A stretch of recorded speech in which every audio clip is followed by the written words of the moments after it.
my loves, and welcome back to Your Hero's Quest, where we are exploring the hero's journey, self-development, mythology, history, legend, and spirituality all together, all in one. Thank you so much for being here. Today is the first day of Leo season, and I am a Leo. But I was thinking of what I wanted to talk about, and I was feeling into Leo energy, which, is that king and queen, the ruler, this larger than life, the sun, creativity, power, expression, all of that. So, and I thought, well, why don't I explore a little bit more my tagline, become the hero of your myth?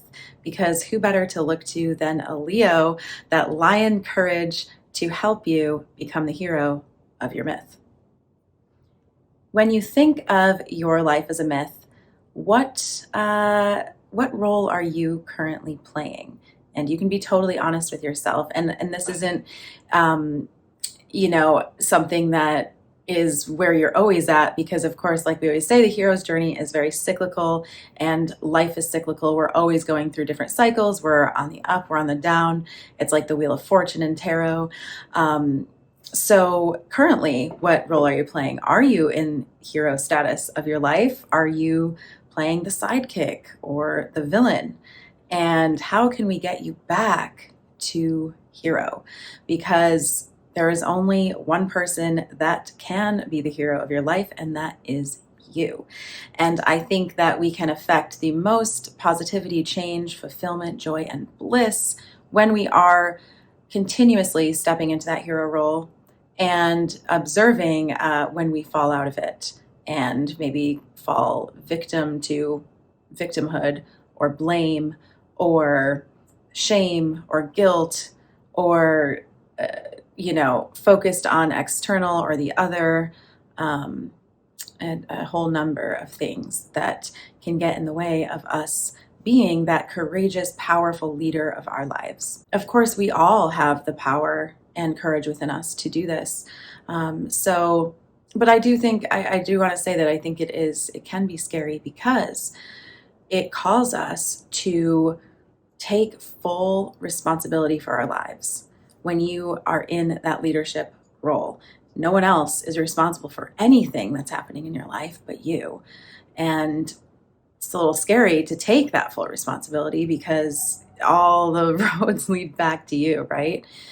But it's also, on the flip side, empowering, because if we are the ones in control of it all, then we can change it if it's not going the way we want. And that, I think, can apply to any facet of life, whether it be your mission, your career, your relationships, love life, your health, your wealth, all of the things. So it's like, how can we choose heroism in the face of all of our challenges? And when we want to shrink into the shadows and run and hide, or just lay in bed all day and not, face our lives, because I know that I have had many days like that. We all have. But it's really in that power of the choice to continuously be that hero or heroine. And it's like, what would my full hero version of myself do? And I know that can be linked to your higher self as well. Like the spiritual community always talks about what would your higher self do? How can you live and act from this being of this embodiment of your higher self? So we can also look at it as this embodiment of your hero self, your heroine self. What would he or she do in situation X, Y, or Z? And I think when you start to observe and evaluate that and live from that is when you start to continuously step into that hero archetype. And that saying, fake it till you make it, or feel the fear and do it anyway, I know those are kind of trite, but I think that they are applicable at such a basic level. Because of course, even heroes feel that fear before, going into battle or whatever quest that they're on. But we have to just do the thing anyway, and it's really empowering to do it. So, fake it till you make it is almost like manifesting, because you're in this future version of yourself that already knows the thing and you're acting in it now. And this is a way to, I think, to collapse your timeline into that hero timeline faster. I think also so many heroes that we look up to in tales and myths are reluctant heroes, kind of that phase of the journey, the refusal of the call. Many of them, or most all of them, I guess, want to refuse the call to their destiny and to this heroic, life that they have to live, or a role that only they can fulfill. But ultimately, they can only refuse it for so long. And it is when they answer that call to their greater destiny, to their greatest destiny, that that all the magic unfolds in their lives. And of course, the great effects that their answering to their destiny has on the their entire world, universe, collective, whatever, around them. So it is important to step into hero and not play the sidekick, the villain, the hermit, or anyone else that is not in that leadership role of your life. To jumpstart this, I wanted to read a quick quote from my boy Marcus Aurelius from his amazing work, Meditations. This is incredible work of stoicism and philosophy and just basic principles on how to live your best life and be your most fulfilled. It's brilliant. But okay, so at break of day, when you are reluctant to get up, have this thought ready to mind. I am getting up for a man's work. Do I still then resent it if I am going out to do what I was born for, the purpose for which I was brought into the world? Or was I created to wrap myself in blankets and keep warm? But this is more pleasant. Were you then born for pleasure, all for feeling, not for action? Can you not see plants, birds, ants, spiders, bees, all doing their own work, helping in their own way to order the world? And then you do not want to do the work of a human being. You do not hurry to the demands of your own nature. But one needs rest too. One does indeed, I agree. But nature has set limits to this too, just as it has to eating and drinking. And yet you go beyond these limits, beyond what you need. Not in your actions, though, not any longer. Here you stay below your capability. The point is that you do not love yourself. Otherwise, you would love both your own nature and her purpose for you. And of course, he goes on. But I thought that little clip was telling, in that if you're not getting out of bed ready to be that hero of your life, maybe that's a little bit of a self-love, self-worth issue as well, because you were put here for this divine purpose, and we talked about that in episode 2, how to find your quest. And if you are not kind of filled with this passion to do that, to lead your life, then maybe return to the belly of the whale phase and look at those shadows within. But anyway, we're talking about being the hero, becoming the hero of your myth. So let's stay there. When I was doing research for this episode, I got led down a really deep rabbit hole of magical swords in myths and in legends. And it was sort of unexpected, and I guess that's the nature of the hero's journey, right? We're always led down paths we didn't intend to go. So I kind of just wanted to tie all that together, the nature of the sword, what it represents, and how it pretty much is the essence of the hero. The sword overall, of course, represents power and, in a sense, also divine protection, and even a living force. And in the tarot, the suit of swords represents air, thought, ideas, information, and man's will upon earth. And it's, of course, the sword has two edges, right? One good, one bad. There's many symbolisms that are associated with it, but the one edge is that of good, of justice, and the other edge is the bad edge, and that could be of going to extremes or trying to exert a will upon someone. So it's this, double-edged sword. But the point of the sword has a point, of course, that has the ability to pierce to the heart of a matter, right? So it also represents this deep truth and clarity, and and it does have a lot of connection to the divine as well. So it's almost like, yes, it's the carrying out of man's will, but also of the divine will, and that comes into play with how the sword chooses kings and chooses these leaders in these myths, and their destinies are deeply intertwined. And of course, all swords have a scabbard, which also have a magical sort of meaning, as they are the holder of this wisdom, this truth, this clarity, and the protector of that sword. It kind of ties the sword to the hero that is wielding it. So when we think of magical swords, of course, the most famous is Excalibur. We are going to get there, but I wanted to start with a sword from Nordic legend, from Norse myth, and it is the sword Gram. And this sword was used by the Volsungs, which was an ancient family line.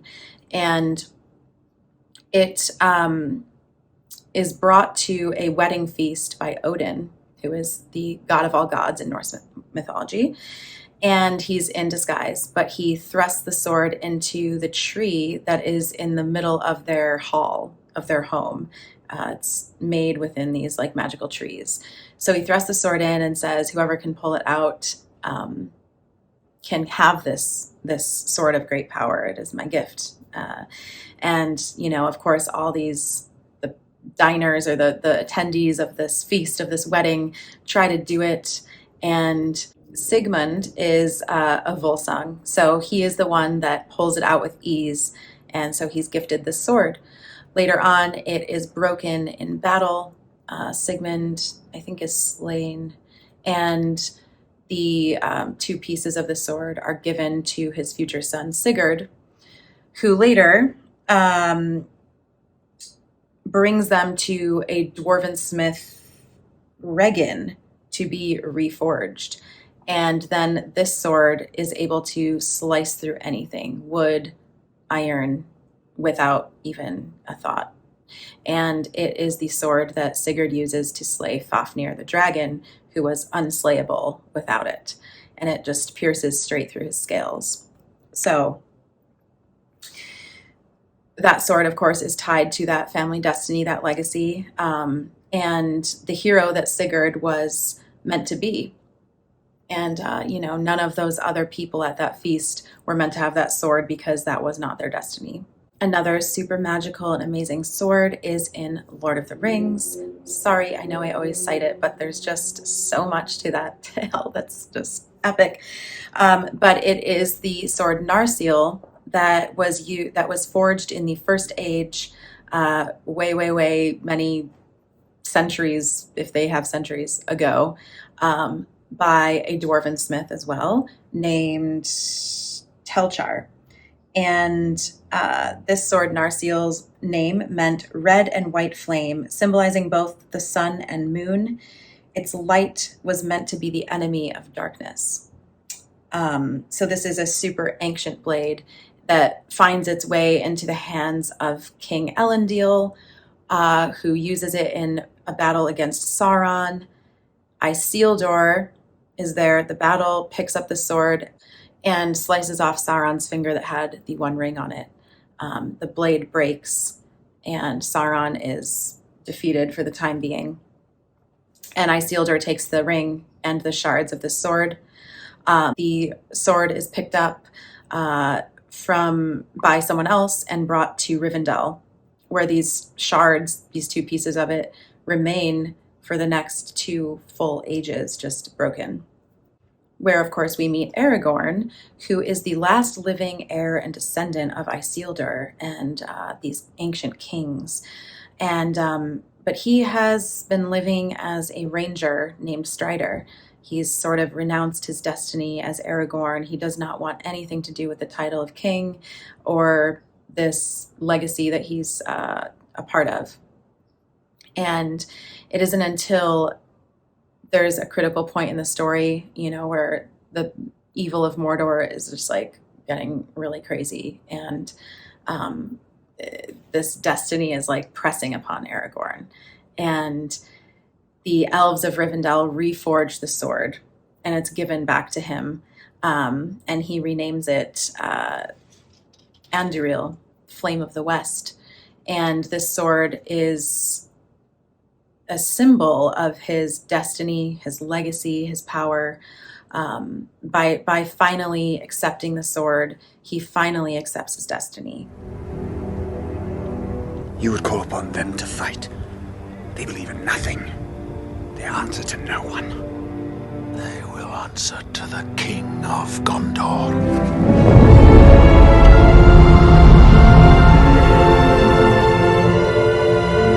Andúril, the Flame of the West, forged from the shards of Narsil.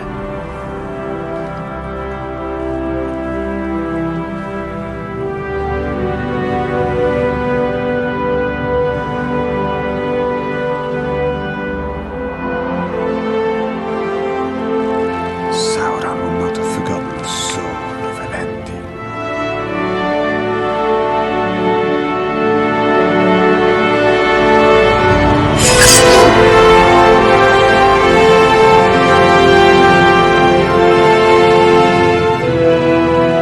The blade that was broken shall return to Minas Tirith. The man who can wield the power of this sword can summon to him an army more deadly than any that walks this earth. Put aside the ranger. Become who you are born to be. Where it once was a great burden to him, it becomes this great gift, and he is able to, with this sword wielded, call forth this army of the dead that plays a critical role in killing the armies of Mordor. And of course, it also gives him that status as rightful king of Gondor. And then, everything happily ever after. He becomes king. It's all peaceful and beautiful. And whoever tries to wield the sword that is not him will face sudden death. So it is truly only belonging to him and his destiny. And it's interesting, I thought, because it's like these swords lay in wait for their owner, their rightful owner, to claim them. And it's that whole, like, is time linear? Because this sword was waiting for ages for Aragorn, the rightful and only heir, to be sort of reunited with its legacy and destiny. And they're so intertwined. So it made me think, what destiny or legacy or thing in your life can only you, like, have the power to pull this sword out of from?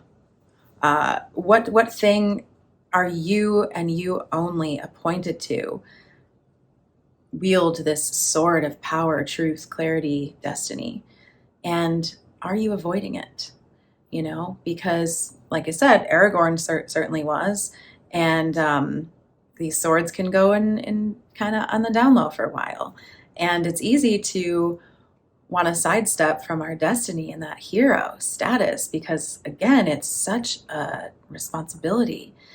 And yeah, that can be with, not just your mission, but what's that one thing right now, or maybe that you've been avoiding, that only you have that deep power to pull from. Is it your mission? Is it your relationships? Is there this conversation that you need to have with someone that you've been avoiding, that really only you have the power to say, or to open that door, or to affect this change of dynamic with someone? That sword is waiting for you to pull it and be that bringer of truth, of communication. Is it your healing, your health? Maybe you've fallen to the wayside on your health.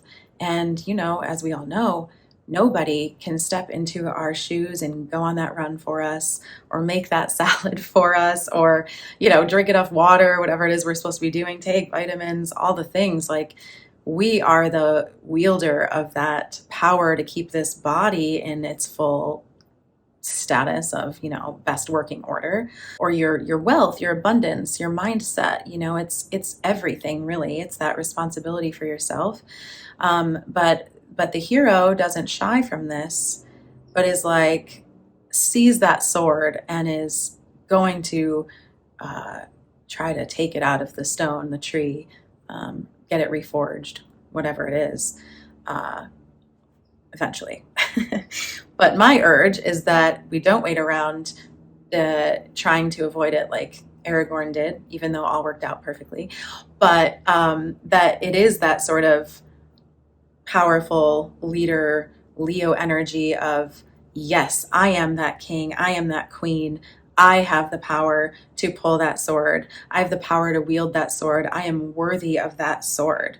It is simply waiting for you to fulfill your destiny. And the destiny, whether that is a destiny of a day, a destiny of a conversation, or your life's mission destiny, the hero must be united with his or her sword. Okay, so of course the most famous sword is Excalibur, and there's a bit of conflicting legend around it, whether it is the same sword as the sword in the stone or a different sword. I think it's different, simply based on the origin of Excalibur, the magical sword. But the sword in the stone was prophesized by Merlin, and basically this sword appears stuck into an anvil on a stone, and he says it can only be pulled out by the one true king. And of course, everyone tries, everyone comes around, there's this whole gathering, and teenage Arthur is the one that steps up and pulls it out without a care in the world. So he gets this sword. In one of his first battles during his early reign, that sword is broken. So he's instructed by Merlin to go to this enchanted lake where the lady of the lake, Nimue, gives him Excalibur. That sword, Excalibur, was forged in Avalon. So it also has these magical properties. And actually, of course, it's myth, but there's a history of the kings of Britain written by Geoffrey of Monmouth in the 1100s. And this is not mythology. He actually wrote it as a true history, but it's been rejected by historians because he includes Merlin and magic in it. I tend to think it's the real history that they don't want you to know about, but he says that same exact thing, that Excalibur was this unparalleled sword gifted to King Arthur by Lady of the Lake, and it was forged in Avalon. He himself says that, so we're going to go with that story. And Excalibur shines so brightly that it blinds his enemies in battle. And it gives him this incredible power when wielded, where he's sort of invincible. And actually, another story says that it's the scabbard of Excalibur that renders him invincible, because it protects him from any wounds he gets. And the sword itself is just extremely powerful for him to slay his enemies. And again, it has this bright light that can also be that metaphorical light of illumination, of divine protection, of that merging with the divine and the material. And then in the legend, when he is mortally wounded, he tells one of his knights to please return Excalibur to the enchanted lake. And the knight follows this instruction, throws it back into the lake. A hand comes out, grabs and catches it, and it goes back to Avalon, where it was forged and where King Arthur is taken after he is killed, where they say he has in this state of sleep until the Isle of Britain needs him again. In ancient times, the art of blacksmithing was super revered, and it was seen as a magical art. And in my research, someone pointed out that water is super important in the art of smithing because the blade or the metal must constantly be cooled off by the water. And then I was thinking how that ties to the sword coming out of and being returned to the lake, which is water, and also that whole legend of a sword coming and going from a lake can be seen in many other countries. There was a legend in Vietnam, in Serbia, in a Slavic tradition in Russia. There were a few other ones. There are so many that I couldn't cite them all here, but I was like, oh wow, this is super interesting. So what is the metaphor? I mean, maybe it's also that again, that combine of the water element with the sword, this air, this element of man, of human, with the subconscious, the divine, the subconscious with the conscious. I don't know. I thought it was pretty interesting, and how we must, always be in balance with both on our mission.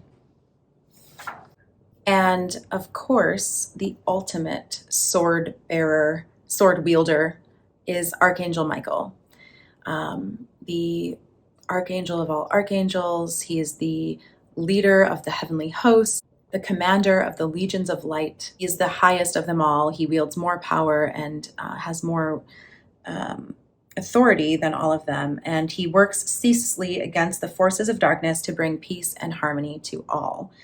And of course, he has this sword that's emblazoned with this blue flame. And it's associated with the discriminating wisdom that we develop as we attain higher levels of spiritual development. Also symbolic of the will of God. And I thought that's interesting because in tarot, it's the will of man. So again, I think it is this sort of bridge between when we wield it. And obviously he was the one who was in battle with Lucifer and slayed that dragon of Satan. He's the ultimate hero with the sword, and he does represent the highest level of spiritual attainment. So it's all interwoven on the quest. And one last really interesting thing about that, when I was looking up Sword of Archangel Michael, what came up was this thing called the Sword of Archangel Michael that is a ley line, which is like a magical energetic line that are interwoven all over the globe. And often where they cross is where ancient structures like Stonehenge, the pyramids, many monasteries, even castles, shrines, like those kinds of things are built on these energetic sort of vortexes. So there's this line that goes across Europe that is a perfectly straight line and connects 7 monasteries or churches, shrines, ancient buildings that are dedicated to Archangel Michael. And of course, 7 is a very symbolic number that connects man with the divine. And they go from starting in Ireland and ending in Israel. So it's just really fascinating. And it's perfectly aligned with sunset on the day of the summer solstice. So, the mysteries of these kinds of things run so deep, and I'm learning so much when I just wanted to know about magical swords, and then I come across that, that again ties into just like light and illumination.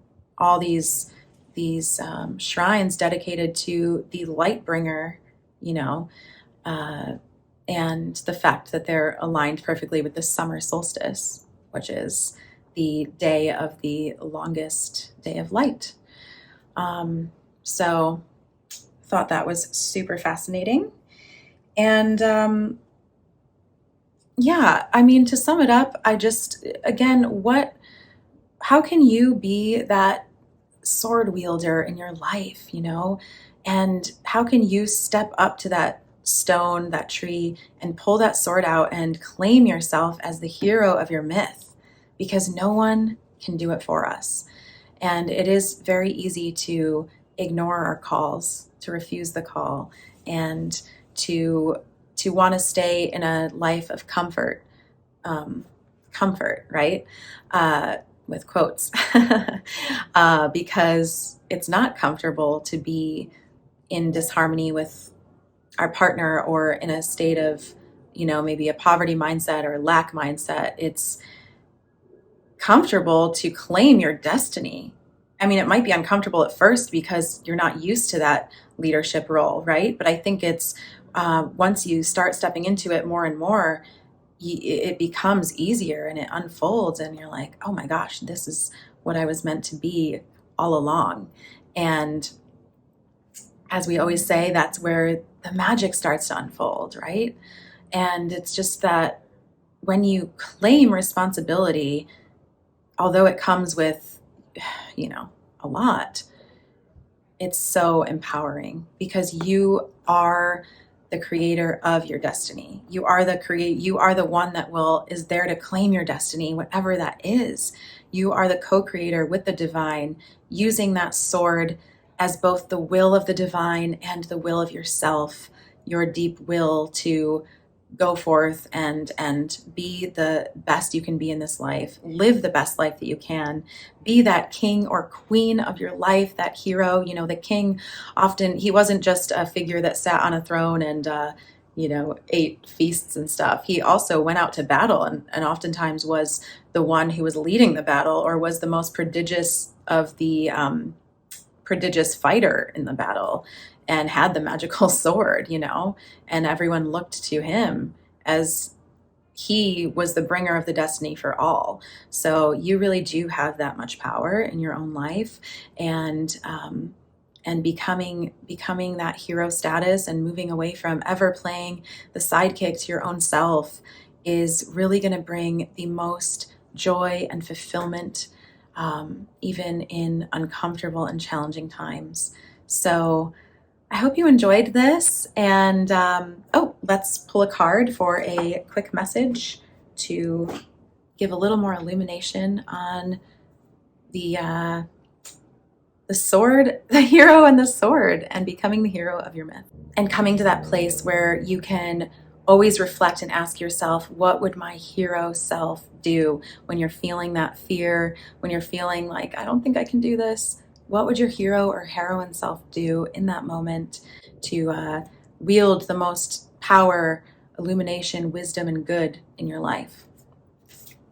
All right, so we're pulling from the Hero's Journey Dream Oracle as always. Let's see what the cards want to tell us. Okay, we got say yes to your higher calling. Be a human! Exclamation mark. I love that ball of light of that card. That's so pretty. Say yes to your higher calling. Yes. Of course, that hero calling, right? Let's see what we get here. The big question is whether you are going to be able to say a hearty yes to your adventure. Message: pack lightly, bring only the most essential so you can be free to embrace each new moment with wide open arms, heart, mind, body, and soul. Life is a conveyor belt of never-ending blessings, and you can say yes to it all. Then, when it is time for you to release and move on, you can do so with pleasure and gratitude. Deeply appreciate all your belongings, yet recognize that you aren't intrinsically attached to them. Appreciate all the experiences and defining moments displayed in your personal halls of fame and shame, but also know that they are not who you are. Release them willingly to make room for new experiences.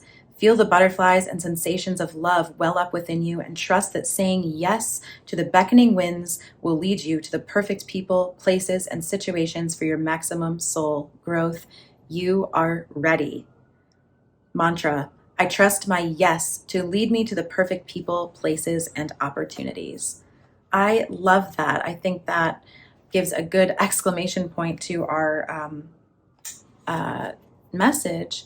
And it made me think too that the power of the sword does have that power to, of course, cut, obviously. So not only can we use it to wield our destiny, but also to cut ourselves free of anything that doesn't serve us anymore, of any people, habits, non-boundaries, whatever it is. That sword, you can use it energetically to cut those ties and move powerfully forward into all that does serve your highest and greatest good on your path, your mission, your quest, and your destiny. So thank you so much for joining me, and happy Leo season. Again, sending you that regal, that powerful, happy, creative, sunny energy for the rest of this, month and into the end of August. And if you enjoyed this, please like, subscribe, comment. I love to hear if you're getting value from this. Thank you again. Wishing you all the best. So much love to you, and I'll see you in the next episode.